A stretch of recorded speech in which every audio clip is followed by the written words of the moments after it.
Hello and thank you for joining us today. We're coming to you live from central London, and for the next hour or so we'll be looking at some of the challenges facing cybersecurity over the coming years and what can be done to address them.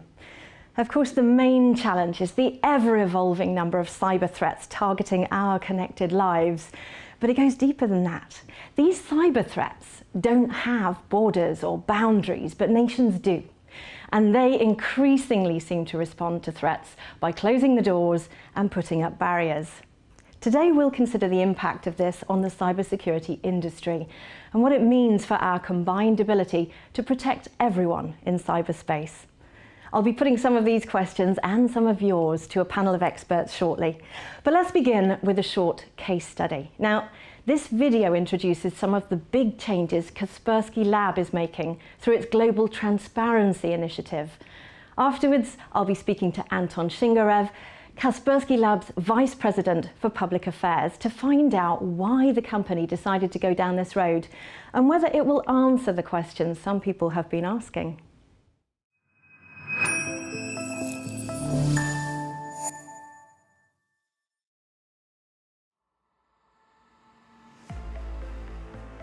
We live in an ultra-connected world. In cyberspace, everything is available within seconds, but it comes at a price. Cyberspace is fragile and breaking. Malicious actors target and exploit this to steal, sabotage, spy, disrupt, spread misinformation, and more. This leads to fear and suspicion. Trust has broken down, and in its place, walls are being put up. We don't have to accept this future.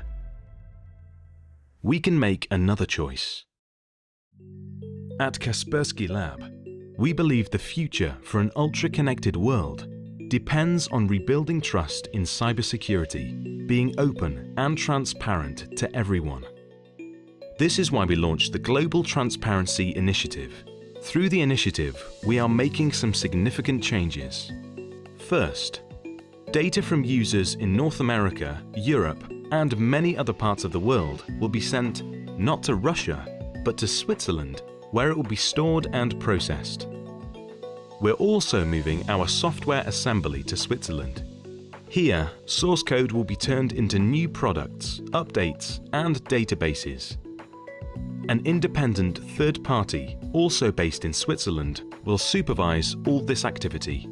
Last but not least, we will open our first transparency center in Switzerland too. At the center, others will be able to see for themselves that our products and services are designed for one purpose only: to protect people and organizations from cyber threats. We believe such an approach will become an industry standard for cybersecurity. Trust in an ultra-connected world cannot be demanded or expected. It must be earned and proven. Kaspersky Lab. Proven, transparent, independent.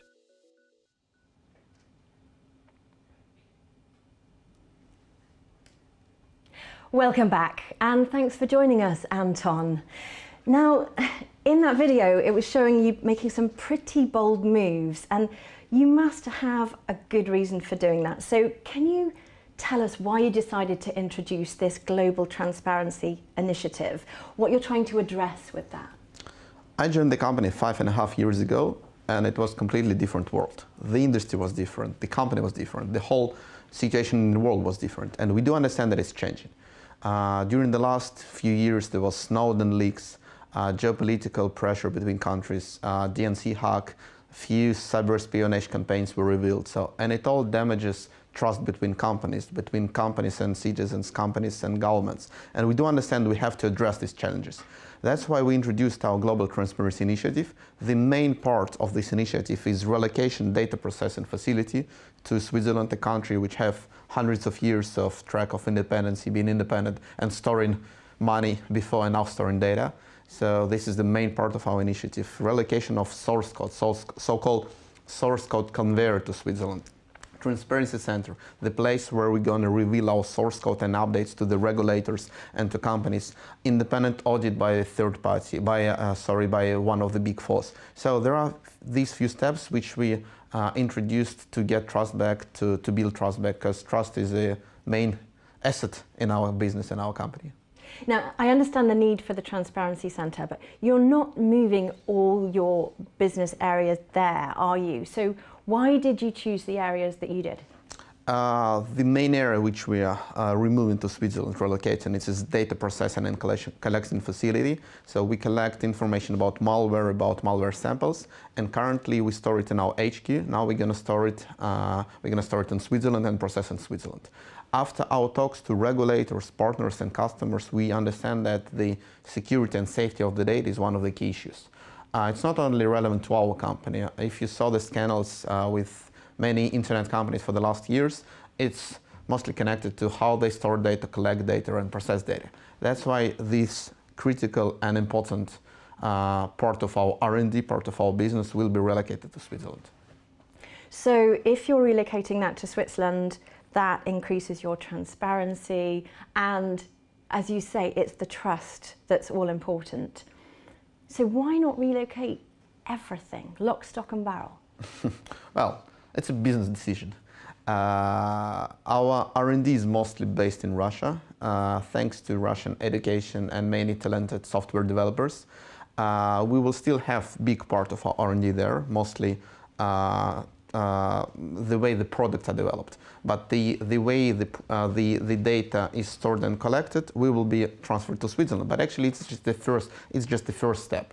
We already see positive feedback from our partners, customers, and regulators of this move. So, and I personally believe it's just the first step of redesigning the whole R&D works. So again, the world is changing. We cannot have everything in one country as we had it before.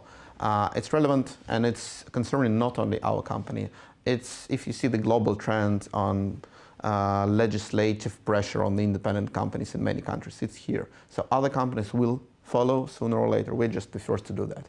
One of the first. So you were talking about making your code available for inspection to regulators, for example. Is that something that is going to be happening on a global scale in the future? Correct. One of the main concerns from the regulators is possibility of a backdoor in our product.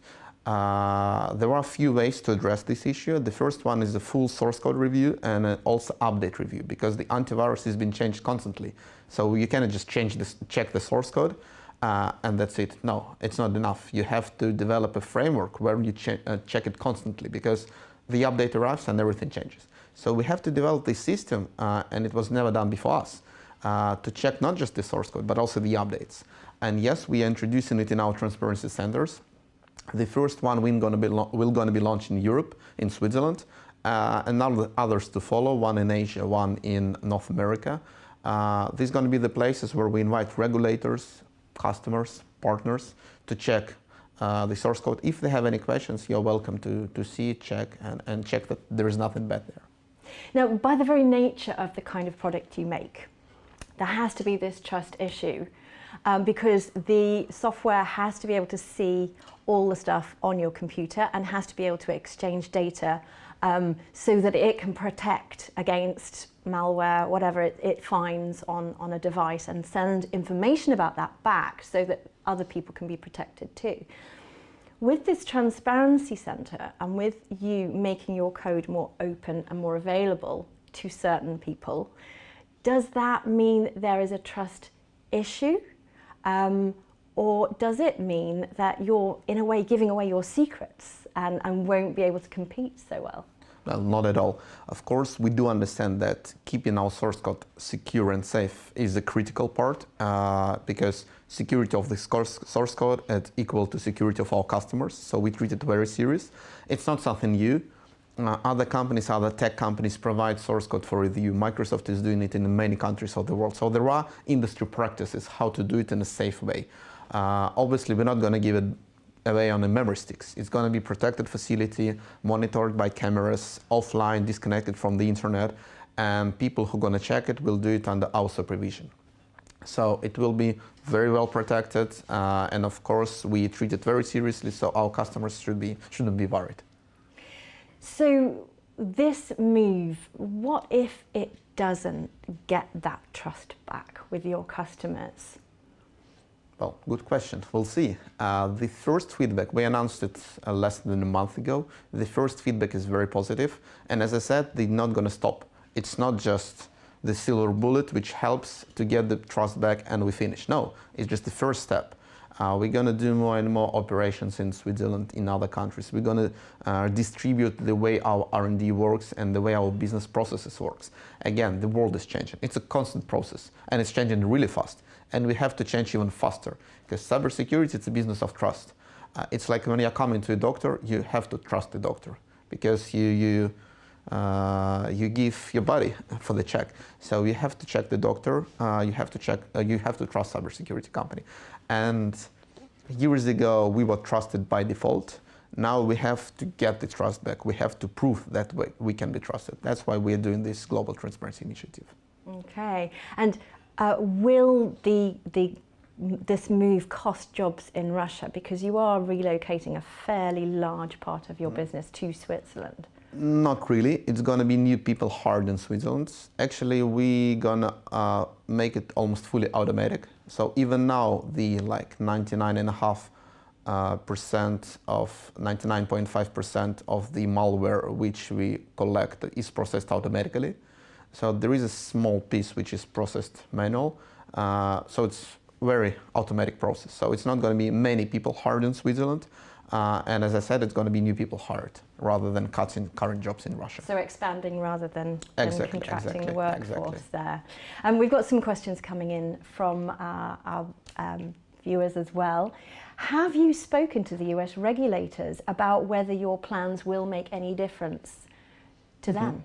We've spoken to many regulators in Europe. And by the way, we're here in London, and the feedback we get from the UK regulator, National Cybersecurity Centre, is really positive. We're really thankful to the gentlemen working there, because they've been helping us to shape our global transparency initiative and to protect customers in the UK and in Europe and globally. Unfortunately, our conversations with US regulators are frozen. There is not much feedback from them. I would be happy to restart this dialogue. I would be happy to restart the conversation, because years ago we had really good working relations with DHS, Department of Homeland Security. We've been assisting FBI in a number of cybersecurity investigations. Now everything is paused, frozen. I would like to restart it, so our doors are very open, and I believe that this initiative will help us to restart this dialogue and to give us a boost, and come to them and say, look, here's what we're doing. Please tell us, is it the right way to go or not right? What do you want us to do? How do you want us to change to make you happy and not worried? Yeah, it'll be interesting to see what happens when this big move is actually underway and the changes are actually happening. We've got more questions coming in as well. What would you say to someone who said all this moving of infrastructure is just a PR stunt that you're using to clean up your reputation? Somebody wants to know. I would say it's not true. Of course, we're doing it for reputational purposes as well, but it is something real. It's something technical. It's not just publishing a press release that we are launching something in Switzerland. It's going to be a real process, real project. And actually, it's going to be third party. It's going to be third party with which we are currently negotiating. It's going to be the third party which validates that indeed all the data for European, North American, and Asian customers is being stored and processed in Switzerland. Indeed, the source code conveyor, so-called build conveyor, is working and deployed in Switzerland. Indeed, there is a transparency center which checks the source code and updates. So it's going to be the third party which validates everything. And actually, the person who asked this question is more than welcome to our transparency center to see and to check that it's not just a PR project. It's real R&D project, real technical project. By the way, one of the first in our industry. So you will be inviting people in to of have course, a look of course, and of course. see what's happening for themselves. Of course, it's going to be something, some R&D back office there, but it's going to be also front office, the place where we can invite customers, regulators to see how it works and to check that indeed it's working like that. Anton, thank you very much for answering questions about what you guys are doing, and that's a very interesting process, and I wish you good luck with that. But we're now going to open it up to our panel members and make the conversation a little bit wider about the future of cybersecurity.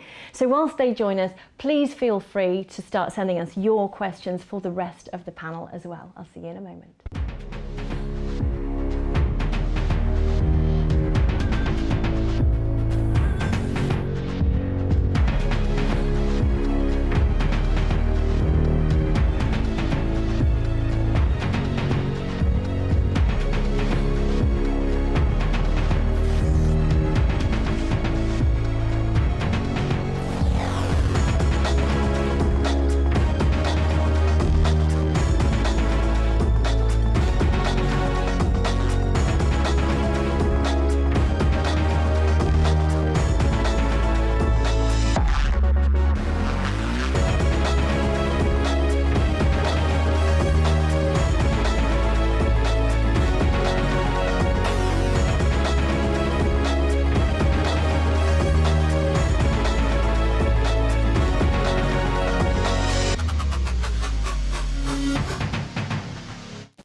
Welcome back. We're now joined by Victoria Baines, an independent cybersecurity expert and formerly of Facebook and Europol, I believe, as well.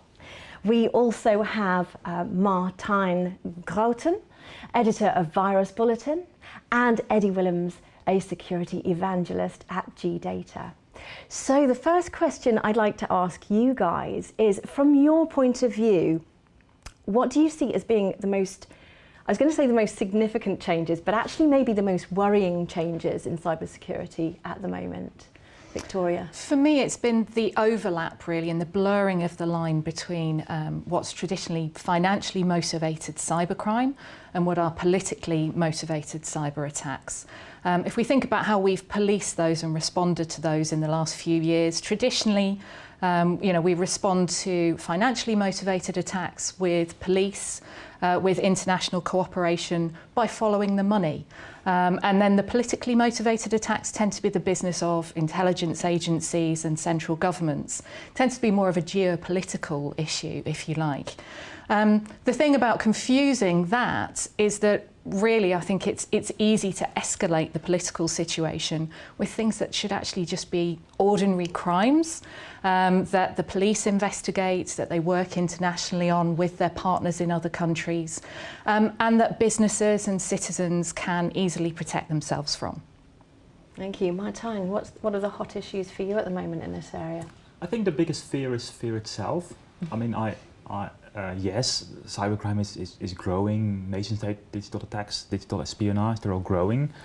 But then so is our use of the internet. And yes, we need to respond to that, but I think out of some fear, people are maybe overreacting, governments maybe overreacting the need to do something, need to not accept that something just happened. And I'm more worried about that than about the actually very real issues of cybercrime, of nation-state attacks, of espionage.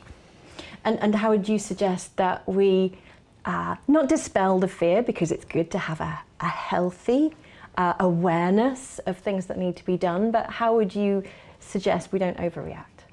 I think everyone needs to do what they can do, but not more than that. So as an ordinary citizen, not working for a government or having a high-profile job in some way, just to be sensible, do the standard things, use security software, but don't overreact.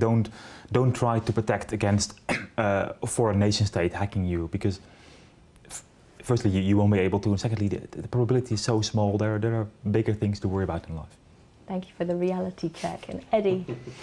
Well, one of the most problematic things and problems we see actually, in my opinion, is just the lack in security products, the lack of trust in security products actually, meaning that it's something like the old question which always pops up when I give a lecture, for instance. Well, you're from the antivirus industry, so you write your own viruses. And actually that stupid question, which pops up for like 25 years now, is now blowing in our face again, and and then even experts are saying to us, well, you're just using these kind of methods or that kind of methods, and we don't believe you anymore. And so the lack of the trust in our security products is an underestimated problem, and we didn't do anything about it. And also media is also not helping us a lot, because it's very problematic to see how the industry, the security industry, is working. We know it, of course, but the media and the people, the normal public, don't know that. And that's part of the bigger problem. So we'll come back to the bigger problems of how do you address that kind of trust maybe a little later. I've got some questions coming in for all of you now from the audience. We've got one here. Cybersecurity increasingly seems to be as much about ethics and moral judgment as about technology, with one company claiming recently that malware from friendly nations is quietly removed and privately reported. How can or should cybersecurity companies navigate this issue? Anton, do you want to kick us off on this one? Well, I would say malware is malware. It's legal and it has to be stopped. So if it's coming from good nation or bad nation, it doesn't matter for us. And I believe it doesn't matter for any cybersecurity company. It shouldn't matter for cybersecurity company, because we have to protect those who trust us. We have to protect companies, governments, those who are our clients, and we have to stop this malware. And it doesn't actually matter, is it a state-sponsored attack or criminal attack or just a random hacktivist. It doesn't matter. It just has to be stopped, and I believe this is the only way for cybersecurity company to work. Mm-hmm. Anything? Yes. On top of that, actually, what the public don't know as well is that we work together in some kind of way. So a lot of us, a lot of the security companies, a lot of the antivirus companies, we work together and analyzing the same sample. So even if we find something, or if G-Data is finding something, or Kaspersky is finding some new samples, we are sharing them together. And so we detect, of course, everything, and we block everything. So even if we should miss a sample, it would be picked up by another company, and it will be shared again. So you see, it's actually blocking the whole thing, blocking the whole mechanism in that way as well. And I think what that question highlights really nicely actually is, we sometimes get obsessed with finding a technical silver bullet to cybersecurity issues. But those of us who work in cybersecurity, we talk about the holy trinity of cybersecurity, which is people, process and technology. And I think it's high time actually that we re-injected people into the process of cybersecurity. And when we think about some of the legislation that's coming into force in Europe at the moment, we're talking about lawfulness, we're talking about fairness, we're talking about transparency. And I think, you touched on the ethical side of things. When we're looking at technical solutions, we also need to be able to look at, are these human solutions that people can understand, that aren't just running in the background? Yes, definitely. This whole area has a very human face to it. Hacking, for example, can be done from outside or inside. People may be spreading, we've heard a lot about false news used to influence behaviours, haven't we? In the first 3 months of 2018, Facebook closed down 583 million false accounts. That's just over 500 million false accounts that could be used to influence behaviours. That's a very human, almost a cultural thing to do, isn't it? It's a cultural change that's occurring. It's not all tech attacks, if you like. Yeah, true. But just jumping on the ethical point of things, I think this is one of the most important point that you can make. Antivirus companies are by tradition very ethical. The problem is that if you see the news, if you look at the media, you see a lot of hackings doing the rounds. But they're not, they are unethical, of course.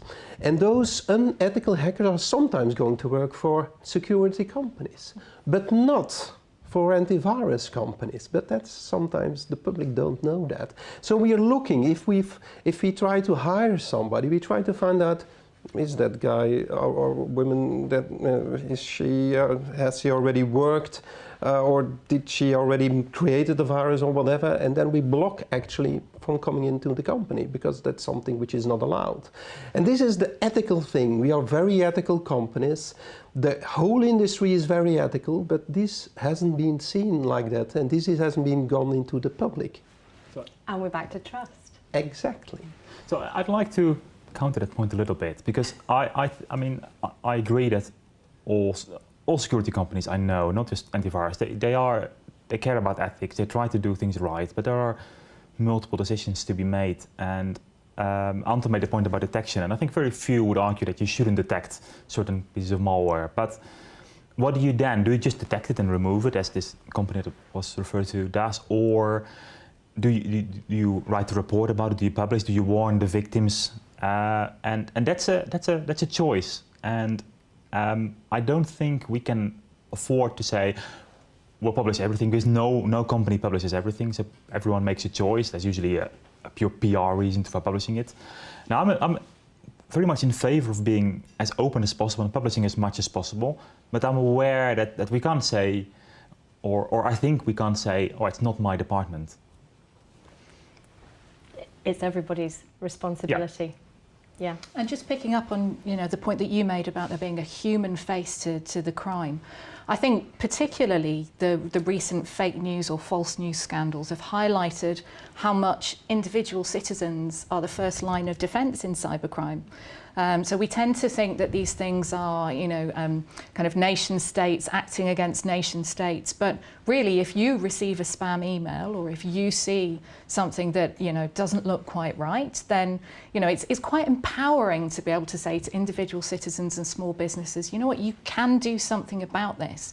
You're not just entirely reliant on the government or somebody else that you've never met to keep your system safe and secure. There's a lot that people can do. It is very easy to assume that everyone else will take care of it. I mean, I happen to love just pinging back phishing emails to the relevant department of whichever organisation is being portrayed, and pinging it to them. Because I think, well, if I don't, and someone else gets taken in by this, because nobody sent that for investigation, how would I feel about that? I'm not doing my bit as a citizen of cyberspace. And a lot of businesses say scam emails from legitimate companies.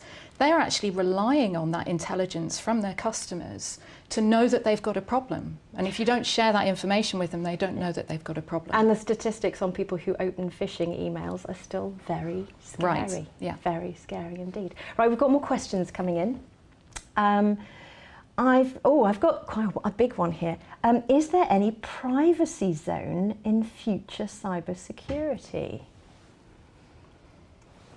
Is that in terms of, is there a place for privacy I don't in know the future? If that's a case of privacy zone for reporting anonymously, as you were saying, should I share this or quietly deleting it? Well, actually, or a place where I can act and do what I want without... Yeah, well, how I interpret it, I think, well, has it to do something with the GDPR maybe? Because, well, yeah, because that's of course a big topic, and of course actually the company I work for is definitely GDPR compliant, and we definitely have participating in all these things. But so we handling privacy in a very good intensive way, so that we don't share the data, that we're really protecting the data very well. And I think this is a very important point that the whole industry is taking already at this moment as well. I think Kaspersky is actually doing the same thing, isn't it? Well, I have a little bit different comment. There is always a compromise between convenience and privacy. I'll give you an example. I came here by cab. I took it through the application. Very convenient. You just press the button, the cab arrives, you just go downstairs from the hotel. You don't need to pay because I've got my card attached to the account. Very convenient. But what does it mean? It means that the company knows where from did I come here, that I came here, how much time I spent in cab. The bank knows about the financial transactions, so they know of the country I'm in now. So my privacy is a little bit damaged. But at the same time, I could have just catch the cab on the street, pay in cash. Not as convenient, it takes time, but you've got privacy. So there is always a trade-off, there is always a compromise between technologies which limits our privacy and the convenience which they give. So, and currently the whole world and many industries are trying to find the balance. Between before there was a Wild West, nobody cared about privacy, now there are new pieces of legislation being introduced.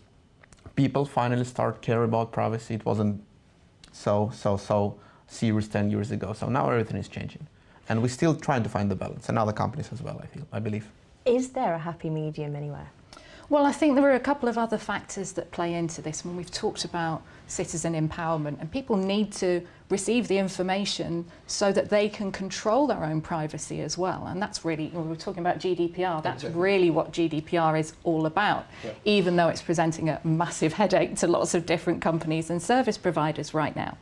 But we've also got to talk about government surveillance. And if you live in a country where there isn't adequate legislation to control when the government can request data about you from service providers, then that's something that needs to be addressed. And I think what governments around the world are trying to do is establish some norms and some consensus and some approximation, if you like, between, you know, if you're in one country, is your online data less private from the government than it might be in other countries? And really what you're trying to aim for there is the rule of law, judicial authority, that, you know, if someone's going to go into your email account or your Facebook account, that they have a search warrant, that they have an order from a judge that allows them to do that, because otherwise it can be a free-for-all. But is your data even in the same country as you anymore? Right, and that takes us into all of the different, you know, really interesting geopolitical considerations about how data might get transferred from one country to another for perfectly legitimate, serious criminal investigations,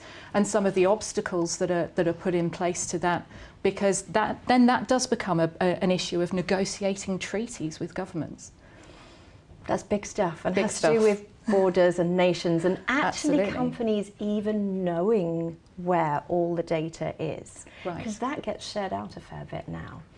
Yeah, I think and the I- US yeah. regulations are pretty tight, aren't they, on knowing where each bit of data about each person is. I'm not sure so much about the rest If you of the think world. about the way that business is going, you know, big business is all about providing cloud solutions to smaller companies. So there are a lot of small companies out there who have outsourced their storage to another cloud provider.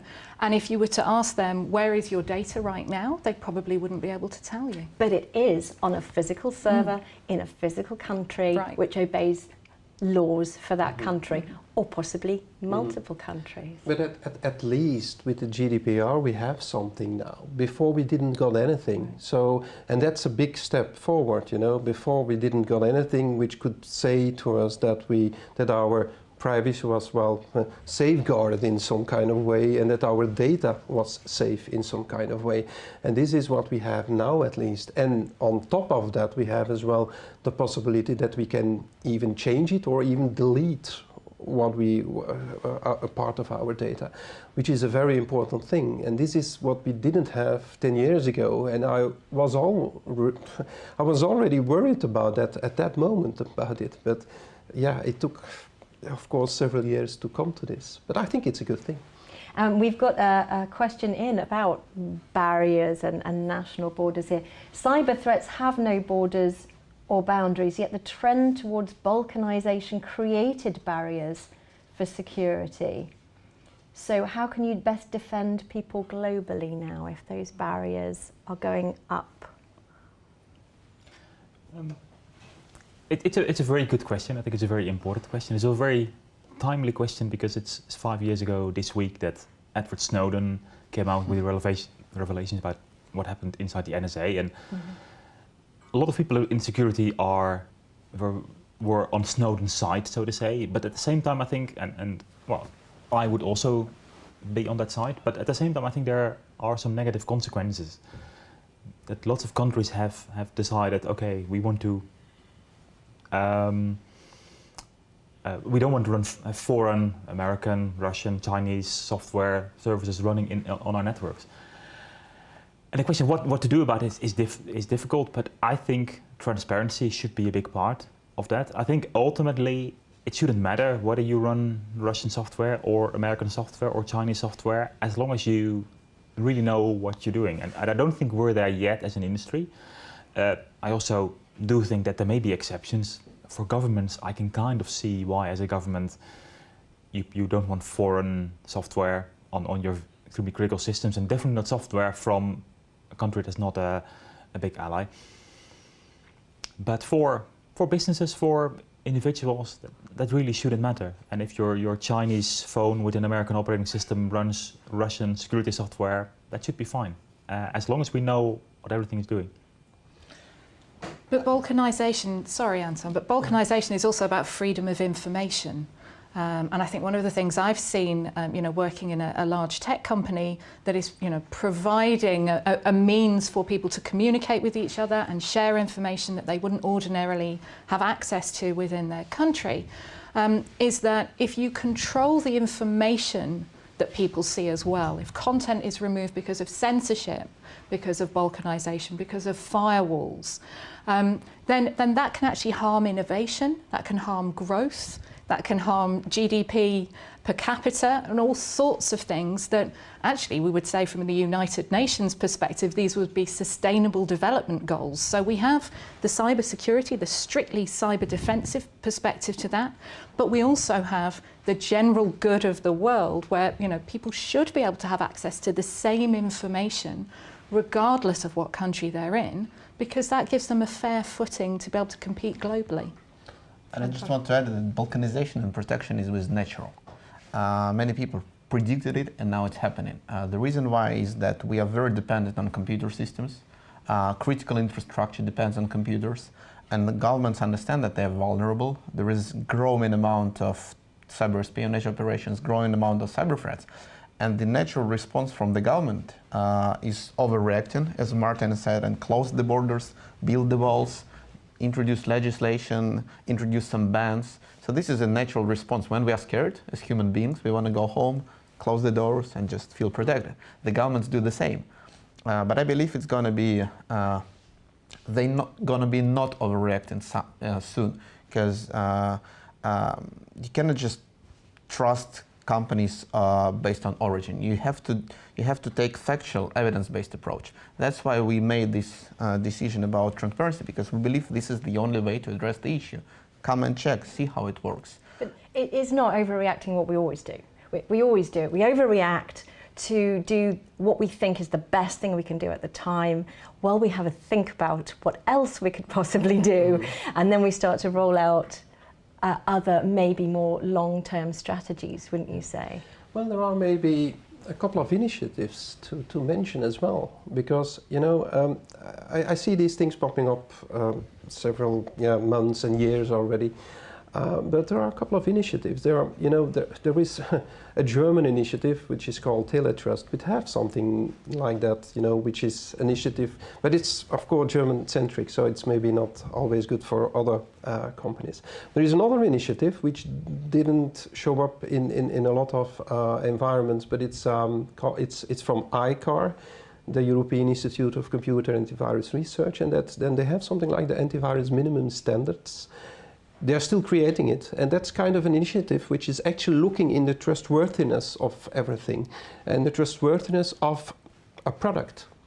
So just creating the minimum standards for that, and I think that could also bring us something very valuable if we could, have the whole industry liking this kind of initiative. Then of course we could maybe create a world where it could be go in the good direction.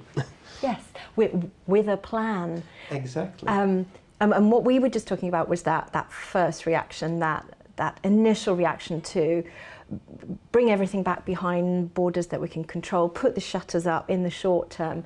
Another gut reaction is often retaliation, and we've got a question about that from the audience here. There's a lot of talk about retaliation, but how can or should countries respond to high-profile, politically motivated cyber attacks? I think this is a really interesting question, because it taps into that confusion that I'm noticing. If someone were to say to you, right, there's drugs trafficking going on in the UK, we should attack the country that it's come from, that would sound crazy to us, because in criminal investigation, the police cooperate. That's what they do. They have, high-level cooperation across borders so that they can take down drug trafficking chains. And they trace it back. Exactly, to trace it back to the source, but so they work. can then hopefully prevent future drugs. But they coming work with the authorities in that country, and it relies on cooperation. When it comes to cybercrime, that's where it's getting all very confused, because in law enforcement, we're all so used to be able to work with our counterparts in different countries. But when cyber strays over into that politically motivated nation-state activity, and the lack of clarity around that, around what exactly is going on when we're responding to a particular attack, that's where things can escalate very, very quickly. Now, talking is hard. Cooperating is hard. I've seen this at European level.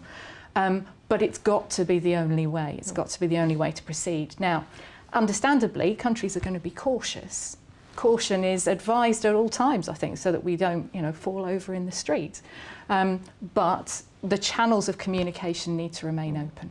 But with something like drugs trafficking, that is a very physical problem. You can track the movements of a physical boat or a physical thing coming into the country. You can track it back to where it came from, and you can identify people working together to make that particular thing happen. With cybercrime, the country it's coming from may not be the country that's perpetrating it, if indeed it is perpetrated by a country. It might be individuals in a certain country, and that doesn't half blur the boundaries, doesn't it? You're walking on a thin line over there, because you're not sure that an attack is coming from a specific country always. Because in the cyber world, there is no, world, it could come from that country, but it's actually coming from the other kind of part of the world. So it's you're walking on a thin line, even to retaliate on it, or to, I don't like it, actually. Try to prevent it. I think it's a better way to solve that. Try to prevent it by agreements, by those kind of methods, because retaliation is not always a good thing to do, and blocking it's a different thing. But and I think also police forces have problems with that. Even by stopping and blocking and tracing back the cyber criminals, they also try sometimes to retaliate and sometimes to see how far they can go to. A very good example is the Dutch police force, actually, which knows pretty well how far they can go, together with the FBI, by the way. And that's very important, but that's police forces, and retaliation for different countries is even a bigger problem and a bigger. So we have to be very careful with that and see that we can prevent it. I think that's the bottom line. Yeah, if you're going to retaliate, who against? Exactly. And did they actually commit the offence you think they did? Yeah, except if they say that it's coming from them, but will they? Admission of responsibility? Maybe sometimes. I doubt it. I doubt it. So we've got some more questions coming in here. Going back to balkanisation, we have another question coming in. Could AV testing organisations help to overcome balkanisation problem by conducting specific tests of protection technologies? I guess in a way this is similar to what you were saying, Anton, about making your code available to inspection by regulation authorities, perhaps? It would be nice if they could do that, actually. And I think they're currently working on it. But one of the problems which we faced during our Global Transparency Initiative, that there is no single place where you can come and say, look, we've got trust, can you check our product, please? Impossible. Firstly, because it's just a few millions of lines of code. But secondly, the antivirus product by itself, by its nature, has been changed constantly through the updates. So it's pretty challenging task, and I believe that if testers could do that, it would make a big difference. I work for one of these testing organizations, so and we all testing organizations have historically focused on performance. How well is malware detected? Maybe how fast is it detected? Maybe how much overhead does the product create on the endpoint? And similar things. And I don't think we've looked at this bigger issue, and I take it as a challenge, and I think we should look at that, because I think we as a security community, security industry, we have taken for granted that people would trust us. That people would, everyone would, we're good people, and we are good people, and it's awesome working in this industry. You get people from all over the world, and they all trying to solve the same problem, all in a slightly different way, but all equally motivated. But not everyone trusts us, and nor should they, because we constantly point out that you shouldn't trust anyone. So yeah, why should they trust us? And they're right. And we, testing organizations, maybe accountancy firms, can help with this transparency and can help consumers, whether that's individuals or large organizations or governments, know who to trust. It's interesting though what you say about testing, how long it takes, how efficient it is, all this kind of thing. It takes me back decades to when I had programmers working for me, and they would say, I've tested this bit of code, and I'd say, great, what have you tested? Well, we've tested that it does what it's supposed to do. Fantastic. Have you tested that it doesn't do what it's not supposed to do? And in a way, I had a bit of a deja vu. We are going back to, do we trust this product to do what it's supposed to do? Is it doing it well? Is it doing efficiently? Is it also not doing anything we wouldn't want it to do? Yeah, exactly, yeah. Interesting question. Yeah, I talked to a couple of testers about this already, actually, and they told me that it's very difficult to do, but they don't say it is impossible. And so that's also the reason why we also went to a couple of universities, actually. And actually, we went to the University of Leuven in Belgium, one of the creators of the AES algorithm, actually, for the cryptologists between us.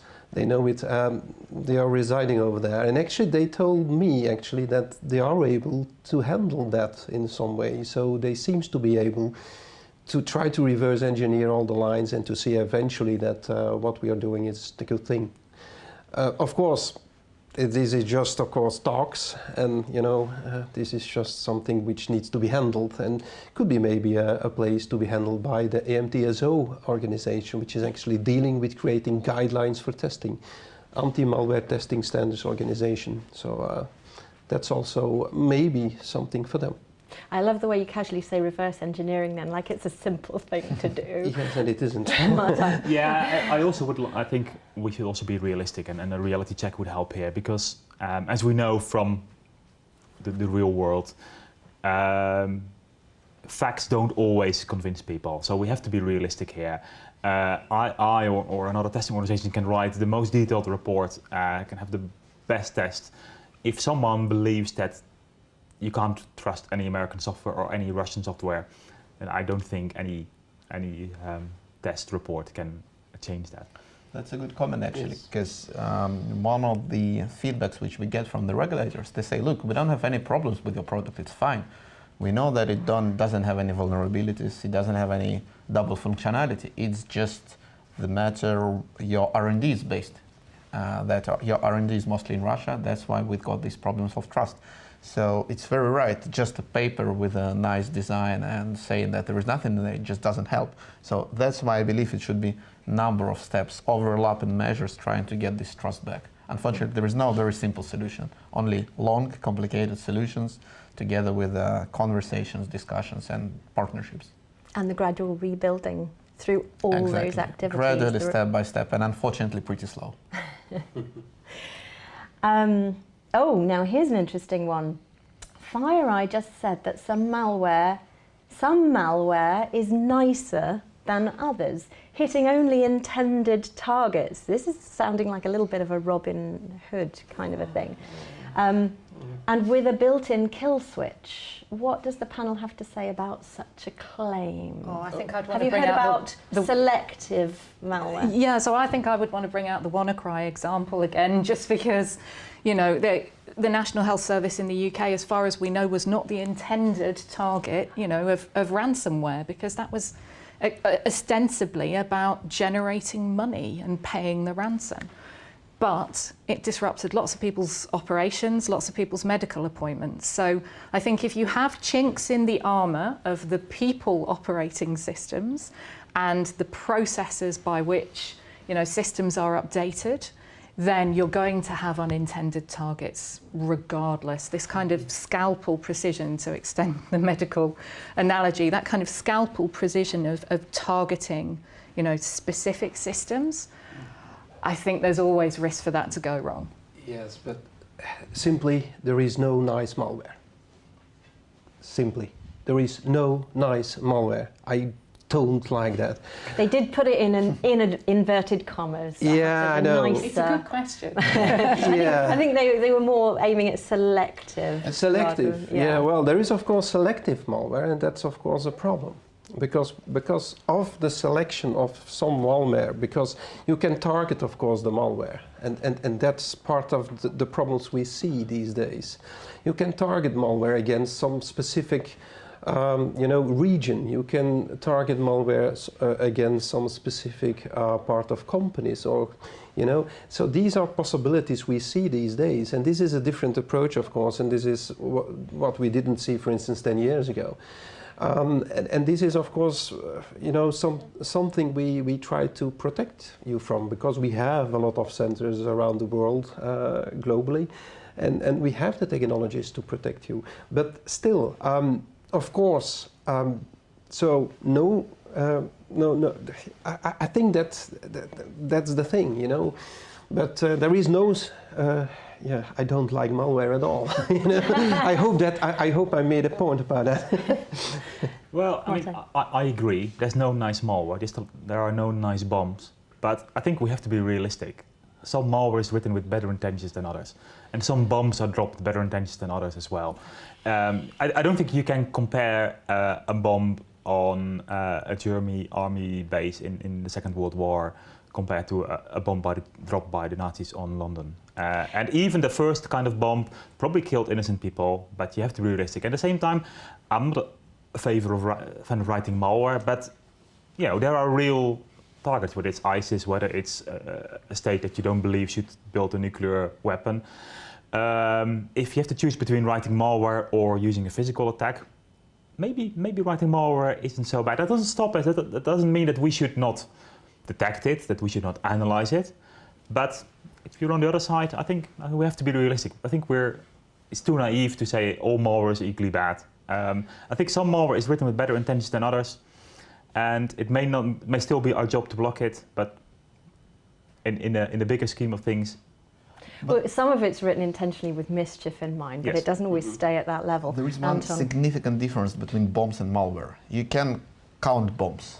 You can steal a bomb from the other country, but it's pretty complicated, and it's pretty complicated to build a bomb from the scratch. While with malware, it's very different. I agree with you that sometimes malware is designed with nice intentions, but unfortunately, realistically, sooner or later, it's gonna be in a bad hands. Example of WannaCry, example of NotPetya, which was actually designed on a state-sponsored, state-designed organization, but it ended up in a bad hands, infecting innocent organizations and people. Unfortunately, sooner or later, any nice malware will be in the bad hands, which is a big problem. I think there is one thing I would like still to mention, is that we maybe are going to really bad malware. And that's another thing, to rephrase it maybe. And that's actually malware which can attack us, humans. So if a human dies, that's what I call really bad malware. And there's a distinction between what we call malware and bad malware. Mm-hmm. But you know, that's the two distinctions I made, only those two. But I think we are going into that direction, because if you see Internet of Things, they're connected to smart cities, This is a thing we of course also create, of course, protections for in some kind of ways, or try to look into it already. But these things are or could be very problematic in the future. Now we are running out of time because I'm sure we could chat about that all day. But just to wrap up, I want to get your thoughts on how much we can control this thing. So what if we just stood back and didn't do anything? What do you think cyberspace would look like in 5 years, 10 years? I think for me it would be a place where we might not want to go and hang out, where we might not be able to trust anybody we're communicating with. You know, we see that already in social media, that, you know, someone can get their account compromised, they can reach out to the original person's friends and say, hey, I'm stranded in a country, I need your money, etc. So, you know, we've all seen those cases where we're not even sure that we can trust someone we've been friends with or someone that we've been to school with when the online version of them is compromised. If we map that on a grand scale, I think that's what the internet and online services could look like if we're not very careful. And I think my plea for getting people more engaged in how to protect themselves is going to be really key here, as well as some of the technical measures. Because again, hey, if you get a dodgy email from a friend or see something on their Facebook feed that really doesn't look like theirs, what's the harm in just pinging them a message? Exactly, and if it doesn't feel right, it generally isn't right. Any more quick shouts? Yeah, I would go back to the non-digital world, you know, with pen and paper, unfortunately. So that's not a good thing. So I really want to go. So but I really want to go, you know, into the good direction. So yeah. I believe there are two possible options. Firstly, balkanized world, no privacy, no cooperation, really closed national internets, and no cooperation. So not what we've been enjoying for the last few years. Exactly, first option. And the second option, the same we have now, but just in a better way. And it depends only on us, on the industry, academia, how we develop it, how we frame it, and how we talk to each other, essentially. Martin? I agree that not doing anything will probably create a pretty bad situation, because the internet is so connected, even though I'd like to point out most people on the internet are really good people. However, I think we should also be wary of the other extreme, of doing too much, of being too much driven by our fears. For most people, the internet is a great place where they can meet great people and do great things, and doing a bit of security and using some software to enhance your security is, for most people, that's probably good enough. So lots to do and action needed, but no cyber nightmares necessary every night. Thank you so much for joining me in the studio. I'm afraid we've come to the end of our time now, so I would like to thank all our panellists, Anton, Victoria, Martin and Eddie, for their insightful and constructive comments. Thank you for your questions as well, and thanks for joining us today. And it's goodbye for now for all of us in London.